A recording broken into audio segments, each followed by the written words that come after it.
Most real estate agents want more listings, but they don't do the work to actually get them. Now, I don't think they don't do the work because they're lazy. I believe they're just avoiding rejection, avoiding getting yelled at, avoiding getting hung up on. And there is one particular skill that I'm going to share with you on this video today that is going to solve that issue for you permanently. And it's the skill of knowing how to handle objections over the phone. This is a critical skill. I want you to stop and think about it. How would you feel if you knew that you could call anyone, toughest prospects out there, a brand new expired listing or a for sale by owner, and you had the confidence that you could handle any objection they gave you? Game over, right? You'd be dialing every single day and setting appointments. So here you go. There's a process to it. 4 easy steps. It is easy. It's really not that complicated. So let's get started with this immediately. Grab a pen and paper so you can write some things down. Step number 1 is listening intently. So what I mean by this is, when you're on the phone, let's say you're speaking with a for sale by owner. I love for sale by owners. Why? Because all of them want to sell their house and they don't have a real estate agent yet. So you're speaking with a for sale by owner and they're giving you objections. Sometimes you call a for sale by owner, you use my script opening line, and they give you 4 objections on one breath. They say, oh, no, I don't need an agent. I don't really want to pay a commission. I know I can sell it myself. I sold properties on my own before. Besides, my cousin is a real estate agent. So if I decide to, I'm going to list with them. This is it. It's like literally 4 or 5 objections all at once. When you hear objections, I gave you this as an example. It doesn't matter what the objections are or who they're coming from. The only thing I want you to do in that moment is be 100% focused and listening intently to every single word they say. I do not want you to freak out, which is the tendency of most agents, especially in the beginning when they start prospecting. It's natural. I used to freak out too. It's like, oh my gosh, what are they gonna say now? And I'm afraid of hearing an objection, and here comes the objection. I used to be actually in my head thinking about what to say. I want you to use all of your power not to do that. Just listen intently. And this is very important because it's required for you to be able to do step number 2 correctly. And step number 2 in handling objections is repeating the objection they gave you.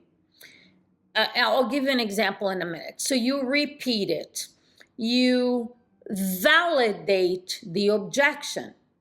And so you're acknowledging it. And this repeating, sometimes it could be word for word what they said.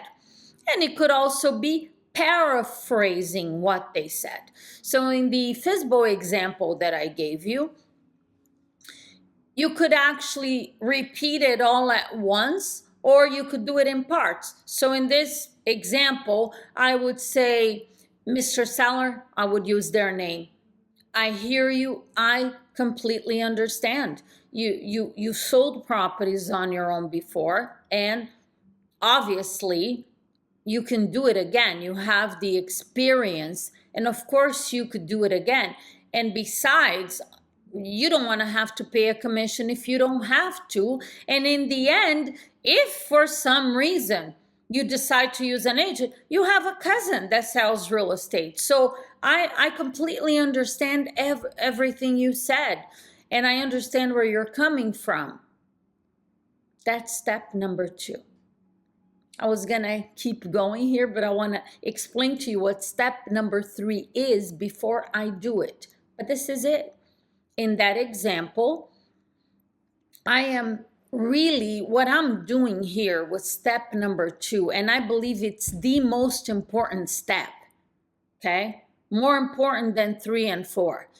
And 1 even. I mean, you can't do step number 2 without doing step number 1, the listening intently. Why is step number 2 so important? Because people are not going to listen to you until they feel like you've listened to them and you understand them. Because step number 3, you're going to say something to get them engaged and want to give you the appointment, meet with you. But it's totally useless if they're not gonna listen to you. And this is not just true when you're prospecting and handling objections. This is true in communications with everyone you know. You can think about it. It's probably happening every day. It happens to me, even at this point, every day with different people. I am speaking with someone and I'm saying stuff and they're thinking, well, you didn't hear what I said. Sometimes they say it straight up. You didn't hear what I said, or they keep repeating the same thing because they don't feel like I understand them. So it's like talking to a wall. Sellers do that all the time. Have you ever made a call or been on an appointment? They give you an objection.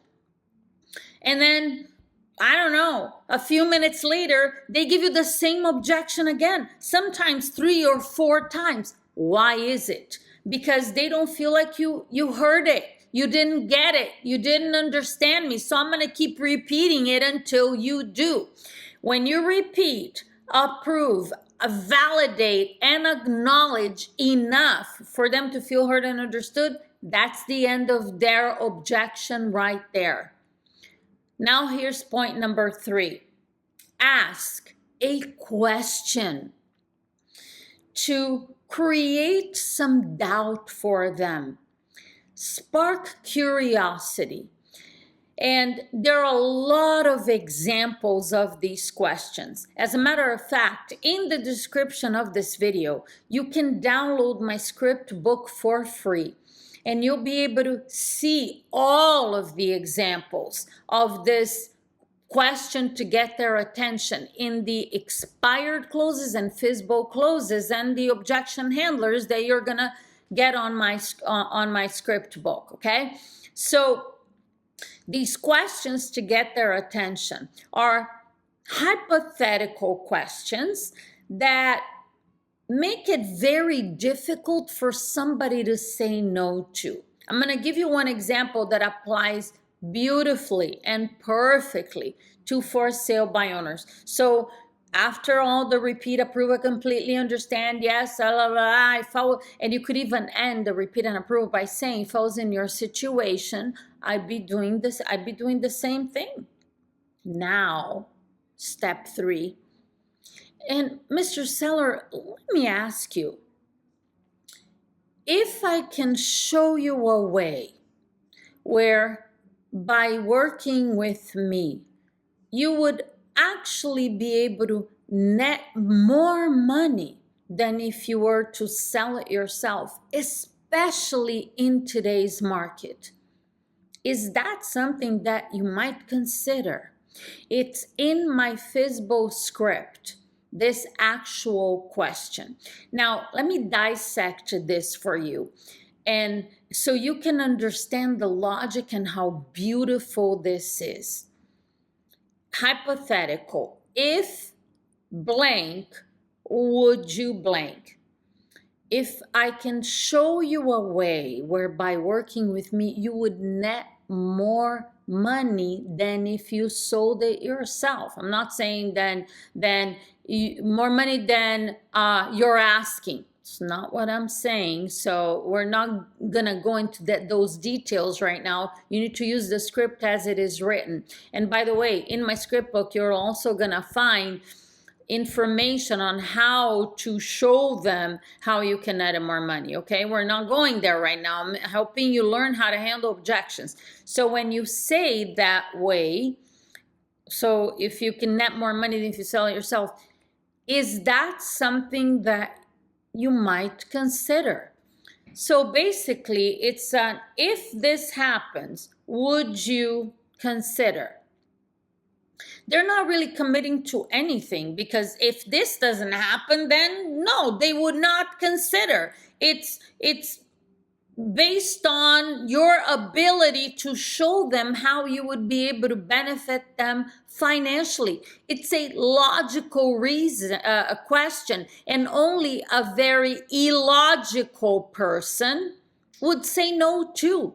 And sometimes they say no to that because they don't feel like you heard their objection. You didn't understand their objection. This is why step number 2 is so important. Because if they're saying no to you when you ask these logical questions, there are many different ones in my script book. This is not the only one. I'm giving it to you as an example.